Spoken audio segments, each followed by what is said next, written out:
ఈరోజైతే నా ఫ్రెండ్ వచ్చింది అర్జెంటుగా షూట్ వెళ్ళాలని. సో ఇక ఇల్లంతా ఆగమాగం ఉన్నా కూడా తన కోసం అయితే చేస్తున్నా నేను. చూసేయండి. తనేనండి నా ఫ్రెండ్, మీ అందరికీ హాయ్ చెప్తుంది. తన పేరు వచ్చేసి శ్వేత. నాకు ఇక్కడికి హైదరాబాద్కి వచ్చాకే తను పరిచయము. వాళ్ళ హస్బెండ్ కూడా ఆర్మీలోనే చేస్తారు. తను వచ్చేసి మూవీస్లో చేస్తుంది. ఒక 4-5 ఇయర్స్ అవుతుందంట ఇండస్ట్రీకి వెళ్ళి.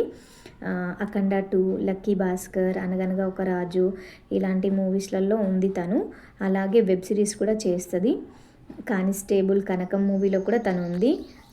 స్టార్టింగ్లోనే ఉంటుంది అనమాట తను. సో తనకి కొంచెం లెంతీ క్యారెక్టర్స్ రావాలని, కొంచెం మెయిన్ రోల్ రావాలని ఆ దేవుణ్ణి మనస్ఫూర్తిగా కోరుకుంటున్నాను నేను. సో ఇంకా థ్రెడ్డింగ్ అయితే స్టార్ట్ చేసేసిన. గ్రోత్ అయితే కొంచెం ఎక్కువగానే ఉంది, ఎందుకంటే నేను లీవ్లో ఉన్నప్పుడు తను ఇంకెవరి దగ్గరకో వెళ్ళిందంట చేయించుకోవడానికి బయట. సో కొంచెం షేప్ అవుట్ చేశారని చెప్పేసి గ్రోత్ అయితే పెంచింది అలాగా.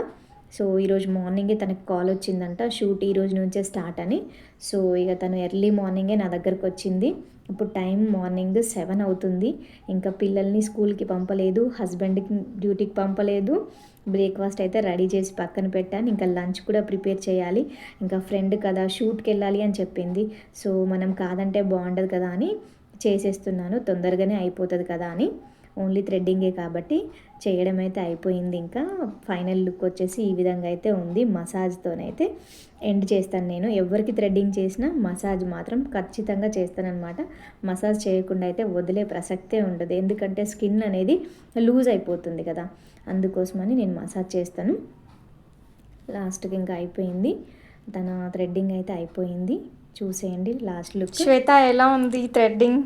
చాలా బాగుంది. అండ్ ఆఫ్టర్ థ్రెడ్డింగ్ కూడా చాలా మసాజ్ కూడా బాగా చేసావు. Thank you so much. And నాకు ఐబ్రోస్ కా షేప్ కూడా బాగా ఇచ్చావు. Thank you Shweta. Thank you. Bye guys.